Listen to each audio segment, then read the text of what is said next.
In the first part of spanning tree protocol video, I explained about the switching loops and the cruel phase of switching loops which causes the severe damage in the network, and how spanning tree breaks the loops and prevents the network, the spanning tree formation process, and what is meant by root switch and root ports and the designated port and how it is getting elected, and the interfaces states we've seen. The things we discussed in the first part of the video is common to both spanning tree protocol and rapid spanning tree protocol. In this video, I am going to concentrate on things which is specific to spanning tree protocol and rapid spanning tree protocols. Also, I am going to explain in real time how every switch in the spanning tree realize the change in the network and converge itself according to the changes. So by the end of this video, we will be getting answers for these questions: how STP and RSTP reacts for the network when it changes or when it settles, and how it transmits the topology change info. Uh, Apart from that, we also need to know what is meant by convergence in STP and RSTP. And in RSTP, we have two additional terms that also we're going to discuss, and the terms per VLAN spanning tree and rapid per VLAN spanning tree and multi spanning tree, and that is also I would like to explain in this video. And let's jump into the topic.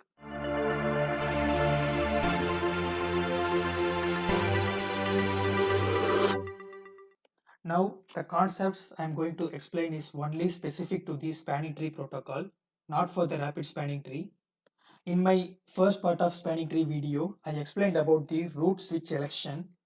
In that election process, all the switches claims to be the root, and they sense their own BPDU message, and each switch compares its own BID with the received BID and takes the decision to either to forward the received BID or to advertise the own PID to the others based on the lowest BID value. So in this network, in all switches by default, spanning tree is enabled. Assume this is the settled network, there is no change. So at this stage, every switch send the BPDU message to the other switches for every 2 seconds. We shall trace some STP messages to understand it better. I initiated the traffic.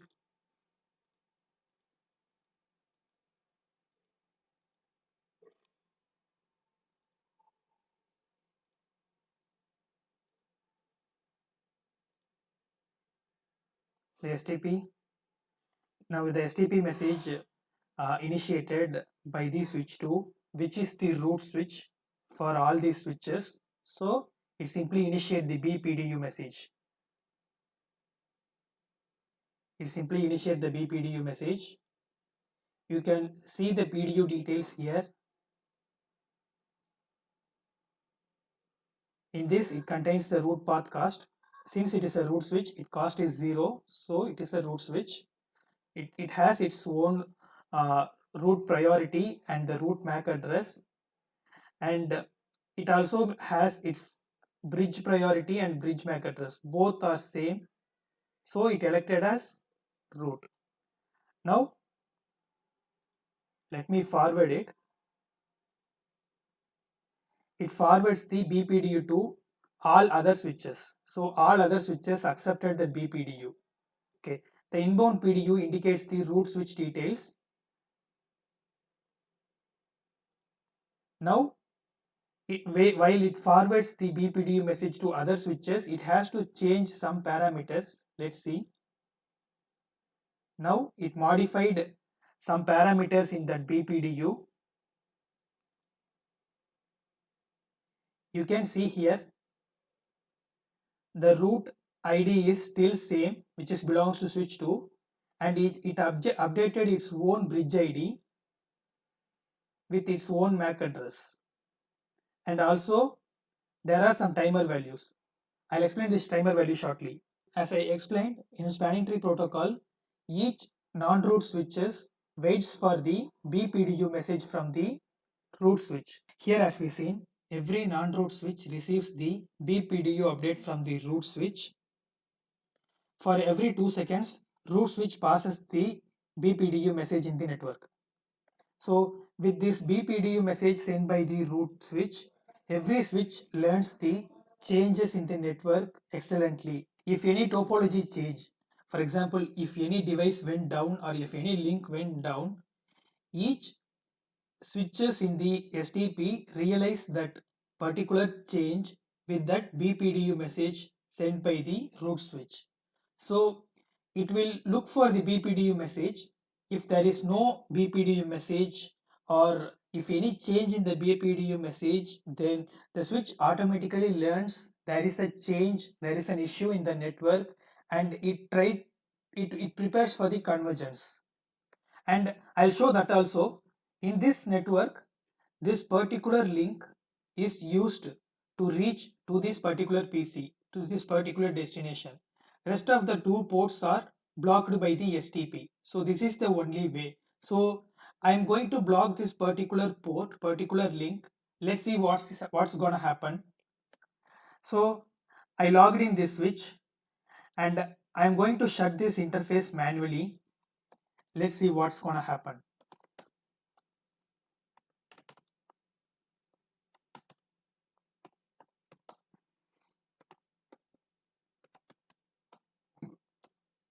Now I shut the interface. Still there is no convergence occurred because this particular switch is waiting for the BPDU message from the rest of the switches. It waits for 20 seconds. That means 10 BPDU message time. It is still waiting. So the convergence is delaying. Now this particular port gets activated. You can see. So the STP relatively takes long time compared to the rapid spanning tree protocol. This is where the STP becomes little inefficient.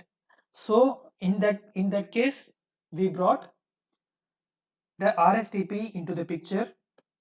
Now you may see this particular link became up because the STP made this link from blocking state to forwarding state. So when the interface is converging from forwarding state to blocking state, it simply converge it rapidly. There is no time while converging from forwarding to blocking, but when the interface is converging from blocking to forwarding state, in STP it won't converge directly. It has two interim states called listening and learning. You may ask, what is the use of these two states? This interim listening state, the interface will not receive or forward any frames. It simply clears the existing MAC address table entries related to that interface. Because if you have any existing old MAC entries in that MAC table, so when we converge from blocking to forward, it may cause some loopings. So to avoid that, the listening state clears the existing MAC entries related to that interface. And the next state is learning state. The learning state, it won't forward the frames, it simply receives the frames and updates the MAC address in the MAC table. So once these two states passed, it finally reaching the forwarding state. So that is why it took time to become forwarding state. Earlier it was in blocking state. Let me showcase what interim state does. I'm going to see, okay, let's see the entire MAC table. So far only one MAC is learning through this particular gigabit 0/1 interface. Now I disabled this interface earlier. Let me bring back this interface. So we can see, is there any change in the MAC table?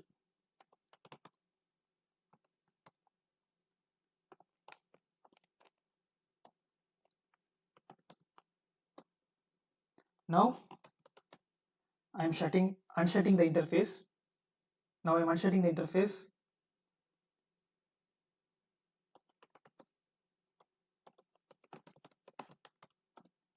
Now we can see two new MAC address learned in switch 3.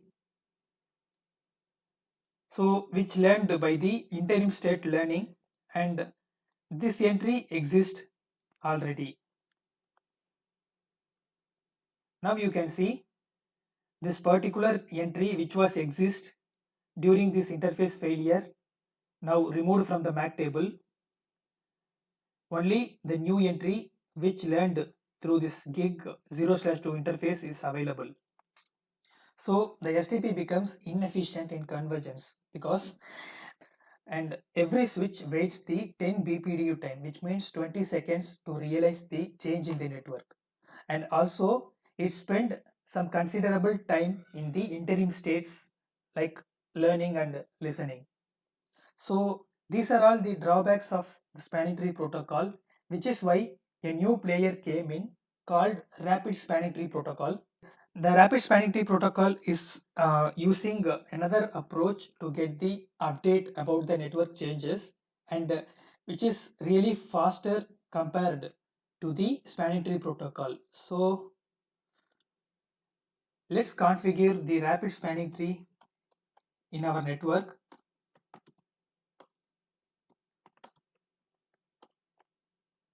Now all of my switches enabled with per VLAN spanning tree.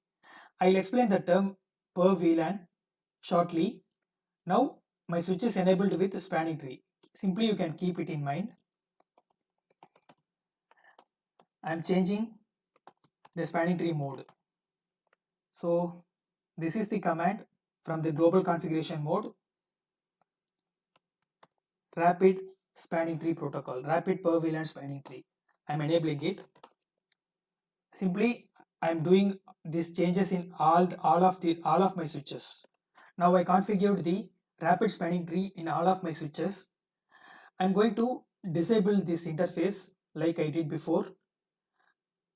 Once I disable this interface, this particular interface will become up. Let's see how much time does it take to pass the information about the network change.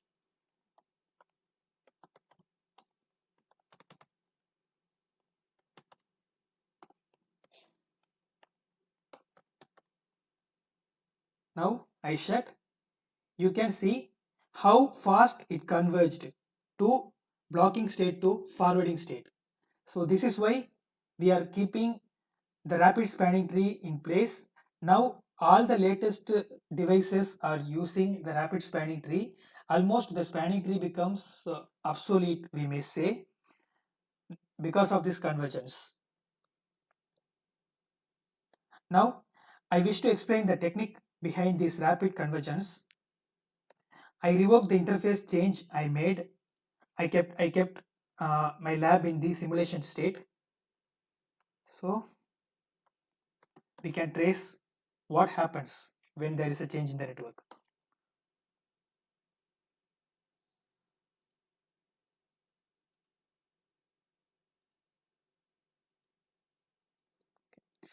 In spanning tree protocol, every switch has to wait the BPDU message to know the changes about the network topology. Also, when it converge from blocking state to forwarding state, it simply has to cross two interim states, listening and learning. But in rapid spanning tree, it simply learns the network topology change via the neighborship communication using this DTP and CDP, and it simply flushes the MAC address table according to the change, so which will help to prevent the looping. Also the interim states can be bypassed, so the convergence will be very faster. Now I wish to explain the terms alternate port and backup port. In RSTP there is a port elected as alternate port and a backup port. So in switch 3, let me show what is alternate port. You can see the role alternate. Fast Ethernet 0/2 is an alternate port here. So this is the port which is alternative to the root port gigabit 0/1.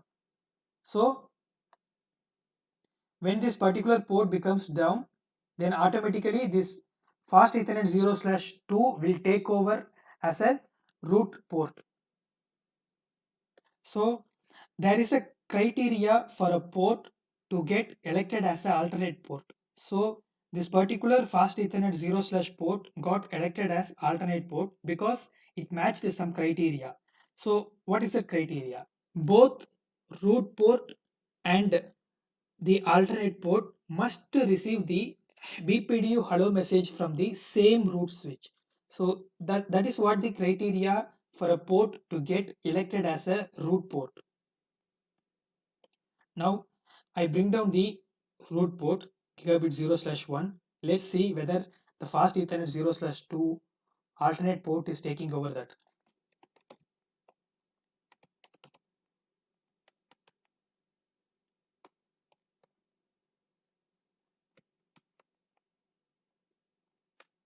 Now you can see this particular former root port became down. So I made it down manually. So post that change, the alternate port took over as a root port. Now I can check in the switch. Now I can check the switch for the role of each interface. Fast Ethernet 0/2 becomes the root port. So this port becomes the root port. Earlier it was in alternate role. Behind every one of our network activity, spanning tree protocol simply does this tedious job excellently. Okay, so far we have seen a network with only single VLAN, just a simple network. So all the devices present in VLAN 1, default VLAN. So it formed a single spanning tree to prevent the loopings. Just assume if we are running a network with multiple VLANs, then in that case what will happen? Compared to general spanning tree and rapid spanning tree protocol, per VLAN spanning tree and per VLAN rapid spanning tree protocol have some changes in their BID format. So I hope you remember the BID format that I explained in my earlier video, where every BID frame holds two parts, so which is the total size of 8 bytes. So in that MAC ID holds 6 bytes of space and the priority field holds the 2 bytes space. Okay. In per VLAN spanning tree, there is a small change in this BID. The priority field splitted into two parts because in per VLAN spanning tree, every STP frame needs to know which VLAN it belongs to. So in priority zone, I split it into two parts and I added the VLAN ID which has size of 12 bits. So the priority field has 2 bytes of size which is equal to 16 bits. In this 16 bits, 12 bits it represents the VLAN ID and remaining 4 bits represents the priority value. 2 to the power of 12 which is equal to 4096 numbers we can mention here. So which is the total number of VLANs. So this is how the VLAN value is passed in that BPDU message. IEEE launched the spanning tree protocol. Cisco came up with their proprietary protocol called per VLAN spanning tree. So which enables to create spanning tree for each and every VLAN separately. So when this PVST enabled in a Cisco switch, it automatically creates spanning tree for each of VLANs. When IEEE launched the Rapid Spanning Tree Protocol, Cisco came up with their own proprietary protocol called Rapid Per VLAN Spanning Tree Protocol. So, which works based on the Rapid Spanning Tree, simply forms Rapid Spanning Tree for every VLAN separately. So, IEEE later they introduced another protocol called Multiple Spanning Tree Protocol. So, which is common protocol used by other vendors also. Current Cisco devices coming up with 3 spanning tree modes, which is per VLAN spanning tree mode, rapid per VLAN spanning tree mode, and the Cisco device also supports the multiple spanning tree protocol mode. This is what the spanning tree concept I wanted to illustrate and I wanted to share it with you guys. So I try to give the spanning tree concept as much as I can. So if you like this video, please hit the like button and consider subscribing my channel. So that's all I've got. Thank you for watching the video. Thank you guys.